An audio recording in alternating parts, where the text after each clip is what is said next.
Tomorrow we've got Seattle coming here to Detroit. Let's Talk Lions. Welcome back to an all-new episode here at Let's Talk Lions.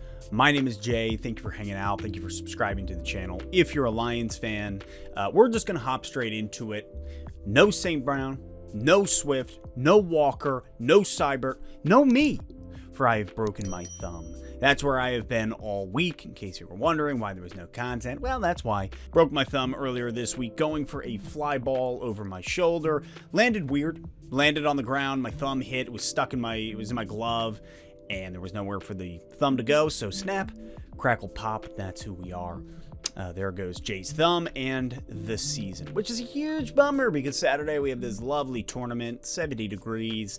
Would have been really nice to have been out there with the boys. Instead, I've got this thing, temporary cast. It's terrible. But I gotta say, now I kind of understand the feeling that maybe a player goes through when they get hurt and they gotta stand there on the sideline, watch their boys, and they're like, wow, I can't play. I just want to be out there playing. It's quite a shame. Didn't have the heart to make a reaction video to the Lions-Vikings game because truly, that was utterly heartbreaking. Heart-wrenching, pitiful, the worst. Didn't have it in me because it would have just been me saying a lot of bad things. So without further ado, let's get into this Seattle game. Drop your score predictions in the comments section below. Who's winning? What's the score?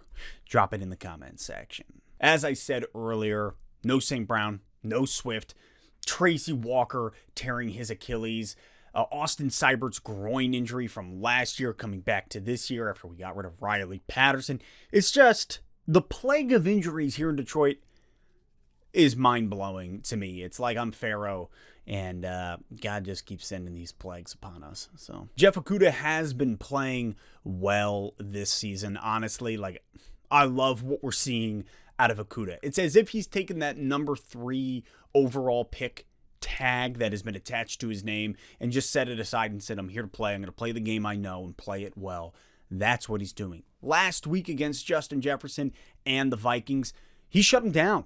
He was a shutdown corner last week. I loved what I saw out of him. He was all over Jefferson, all over the receivers, just able to stop any passing plays coming his way. Now, there was a little bit of drama coming into this week, obviously. DK Metcalf had some stuff to say about Okudah, making it quite clear he doesn't think Okudah is a lockdown corner because he's got a safety behind him. And that's all right. Whatever, man. If that's going to inspire Okudah to play better, to play harder, and to lock down Metcalf, good. So be it. Whatever it takes to get the best out of him. Also, I think Metcalf kind of has a right to trash talk a bit and say what he wants because Okudah hasn't played. He didn't play all last year, obviously, with the injury week 1.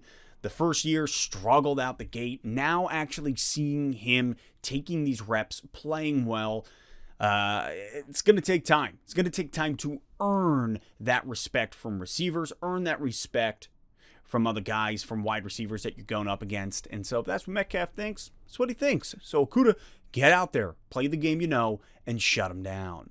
No Tracy Walker does kill us. A little bit in the secondary. Not to mention, Okudah had a terrible last game against Minnesota. I mean, I about ripped my Okudah jersey off myself and made it into a Molotov cocktail. The amount of penalties, I'm pretty sure it was 5 penalties last week on Thielen. Maybe it was 4 on Thielen alone. I don't know what Okudah was doing. It was as if he forgot that penalties existed in the game of football. I mean, making heavy contact 15 yards, 20 yards down the field. Let's just take a moment, though, and recognize that Adam Thielen may be one of the biggest babies in the NFL. Moment has passed. We accept it. Great. Moving on. Yeah, Okudah has to step back up. Now, I'm looking at Geno Smith as QB for Seattle, and he's playing pretty good so far. We're seeing a lot more ahead of Geno Smith than we have in quite some time. Really thinking that, hey, listen, we know who Geno Smith is going to. It's going to be Metcalf, so Okudah, do your job. Also, as mentioned earlier, no DeAndre Swift. That shoulder injury, first the ankle injury, now the sprained shoulder. He might be out for a couple weeks, unsure. That's kind of unclear at the moment. But man, The running back position just takes such a beating, and Swift has taken a beating at this point. No Swift coming into this week, which is a bummer because Seattle's defense, Seattle's D-line is ranked 26th in the NFL by PFF. Would have loved to have Swifty up there. In fact, Atlanta last week against Seattle put up some seriously great numbers. Patterson himself rushing for over 8 yards per carry, 141 yards. That D-line struggling. The defense as a whole for Seattle struggling. Would have loved to add Swifty out there against Seattle this week. However, gives the opportunity to a guy like Craig Reynolds, fan favorite, number 46, to step up to show who he is because he's explosive. I love watching Craig Reynolds, and so being able to see him get some carries this week, get even more carries as him and Williams going to share the load, bear the load. Williams is expected to be taking most of the reps. Now, as much as our offense has been pretty potent this year, wide receiver-wise, we are kind of in a bit of a bind. No Amon St. Brown due to the ankle injury. Both DJ Chark and Josh Reynolds are banged up from last week against Minnesota. So we're going to see Khalif Raymond out there taking reps and Quintus Cephas, which I'm happy for Cephas. Cephas, who has been injured a few times, obviously being used in special teams a lot. Excited to see him be able to take some reps at the wide receiver position. And hopefully, Tom Kennedy. Also some more injuries. Austin Seibert, our kicker, is out. His groin injury from last season seems to be playing into the Minnesota game, and so he's gone. Bringing somebody up from the practice squad, some kid named Dominic Eberle, and I would love to just lie to you and be like, yeah, I know all this information about him. Never heard about the dude before. Just some guy who's going to be kicking for the Lions this week, and I don't love it. Because I'm not even a Seibert guy. I really liked Riley Patterson more. Pretty pipped that we kept Seibert. Wasn't my man, but here we are. Now without Seibert and Patterson. And so Eberle will be kicking for the Lions this week.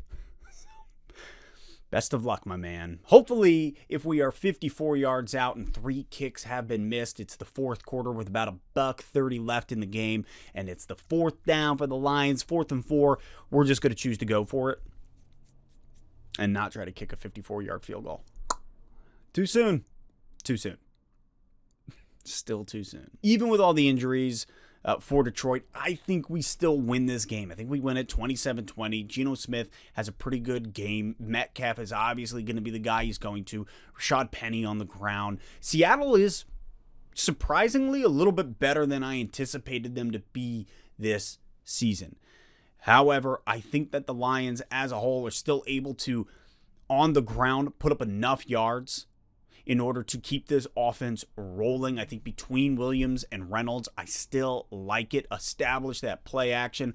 And Goff has been looking good. Notice how I didn't even talk about him this video. I think Goff is fine. Wide receivers, expecting to see Cephas step up, be more. Khalif Raymond as well. Chark, now is your time. So let's see what we can do offensively. It's really going to come down to, can the defense manage? Somehow I manage, Michael Scott. Or, really, can we close out a freaking game?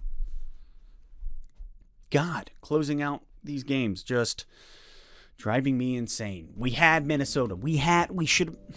I can't even. See, this is why I didn't make a reaction video, because here I am an entire week later, still incapable of facing what that was. Also, it's a broken thumb. It's just driving me nuts, man. That's it for today on Let's Talk Lions. Looking forward to tomorrow against Seattle. I think the Lions win it. Drop your score predictions in the comment section below. And as always, I will catch you next time on Let's Talk Lions.